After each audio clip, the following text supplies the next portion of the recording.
સાહેબ અમારી પાડોશી છે એન ઘરવાળો છે ને એ બેદીથી ઘેર નથી આવ્યો. શું કરે છે? રિક્ષા ચલાવે છે. બોલો સાહેબ ક્યાં જવું છે બોલો. જુનાગઢ ફરવું ફેરાવ. જુનાગઢ ફરવું 1500 થાય ફેરવી દો બોલો. નામ હું છે તમારા ઘરવાળાનું? લાલુ. જો આ હે ને ડામો કુંડ તમારો ને આ ગિરનાર હિમાલય કરતા જૂનો ને આમ હે ને ઉપર પીપળો હે પ્રાચીન. કઈ સૂંઘવાની પીવાની કઈ લત છે કઈ? તમને ખબર પડે એમને ક્યાં હોદવા જવા અમારે? ક્યારેક ક્યારેક પીતા હતા. ક્યારેક કે રોજ? રોજ. નાની રગઝગ થઈ હતી. ફોટો પાડી શકું તમે? હા અહીં ઉભા રહ્યો. આયા ઈ રાત પછી પાછા નથી આવ્યા.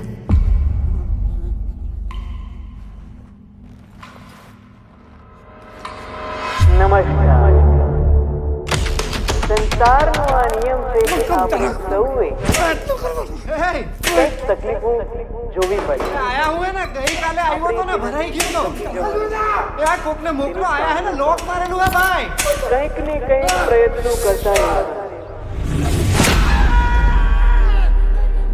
પ્રભુ તમે ક્યાંથી આવ્યા? હું તો અહીંયા ખાલી ગાયોનું ધ્યાન રાખવા આવ્યો. એક દારૂડિયાની લાશ મળી છે. મોઢું વર્તાતું નથી. તમે જેના દારૂડિયો કહો છો ને ઈ મારો દીકરો છે હો સાહેબ. એ મારા ઘરે 5 વર્ષની દીકરી હે બાયડી રાહ જોતી હશે. કાઢો મને કાઢો કાઢો રે એ કાઢે.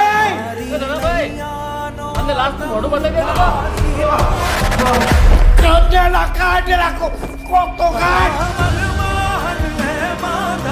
પ્રભુ એને મારા કોઈ ભાઈબંધ નથી.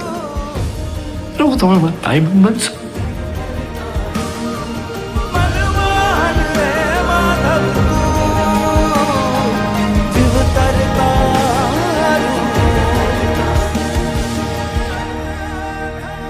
તમને ખબર છે એવું કહેવાય છે કે કૃષ્ણ ભગવાન એમના ભક્ત નરસિંહ મહેતા માટે 52 વાર અહીંયા આવ્યા છે જુનાગઢ. 52 વાર? 52 તમને નથી ખબર ને?